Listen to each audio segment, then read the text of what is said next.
બનાસકાંઠા, પાટણ અને મહેસાણા જિલ્લામાં લાંબા સમયથી પોલીસની ઊંઘ હરામ કરનાર શાતીર વાહન ચોર ગેંગને ઝડપી પાડવામાં બનાસકાંઠા એલસીબીને મોટી સફળતા મળી છે.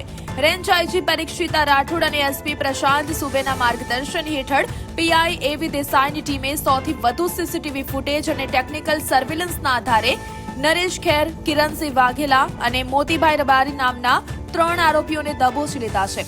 આ ગેંગ ખાસ કરીને ખુલ્લા હેન્ડલ લોકવાળા વાહનોને ડુપ્લિકેટ ચાવીથી નિશાન બનાવતી હતી. આ સફળ ઓપરેશન દ્વારા પોલીસે કુલ 17 વણ ઉકેલાયેલા ગુનાઓનો ભેદ ઉકેલી નાખ્યો છે. પોલીસે આરોપીઓ પાસેથી 10 મોટરસાયકલ, એક બોલેરો ગાડી સહિત કુલ 4,13,000નો મુદ્દામાલ જપ્ત કર્યો છે. જો કે આ ગેંગનો અન્ય એક સાગરીત અમ્પીલાલ હજુ પણ ફરાર છે, જેને પકડવા ચક્રો ગતિમાન કર્યા છે. આ ધરપકડ બાદ અન્ય અનેક મોટા ખુલાસાઓ થવાની પણ પૂરેપૂરી શક્યતાઓ છે. બનાસકાંઠા જિલ્લા તેમજ ઉત્તર ગુજરાતના વિવિધ જિલ્લાઓમાં જે વાહન ચોરી થતી હોય છે તેઓને ડિટેક્ટ કરવા માટે બનાસકાંઠા જિલ્લામાંથી જુદી જુદી ટીમો બનાવવામાં આવેલ હતી. આ ટીમો દ્વારા જે કામગીરી કરવામાં આવેલ છે તેમાં એલસીબીની ટીમ દ્વારા એક ચોરીને જે આરોપી હતો તેઓને હ્યુમન ઇન્ટેલિજન્સ અને ટેકનિકલ ઇન્ટેલિજન્સ દ્વારા પકડવામાં આવે.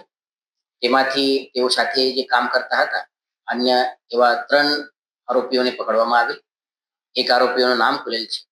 આ જે કામગીરી છે આ કામગીરીના માધ્યમથી 17 જેવી વાહન ચોરી ડિટેક્ટ કરવામાં આવેલ છે. 10 બાઇક અને એક બોલેરો ગાડી રિકવર કરવામાં આવેલ છે, જેનું કુલ મુદ્દામાલની રકમ 4,13,000 જેટલી છે. આ જે ચોર હતા તેઓની બાઇક ચોરી કરવા માટેની જે એમો હતી તેમાં તેઓ ડુપ્લિકેટ ચાવીથી ગાડી ઉપર બેસીને, જેમ કે આ આસપાસના લોકોના લાગે કે તેઓ પોતે માલિક છે તે રીતે આ બાઇકને શરૂ કરતા હતા અને તે પછી આ બાઇક લઈ જતા હતા.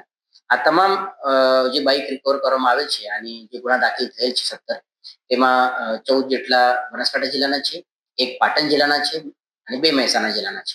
આ તમામ આરોપી અત્યારે પોલીસ કસ્ટડીમાં છે. તો આવનાર સમયમાં તેઓને ઇન્ટ્રોગેશન કરીને અન્ય પણ ગુનાઓ અને મુદ્દામાલ રિકવર કરવાની કાર્યવાહી અત્યારે શરૂ છે.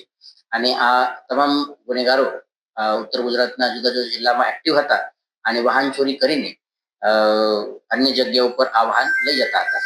જે 4 આરોપી છે તેમાંથી 3 પકડાયેલ છે.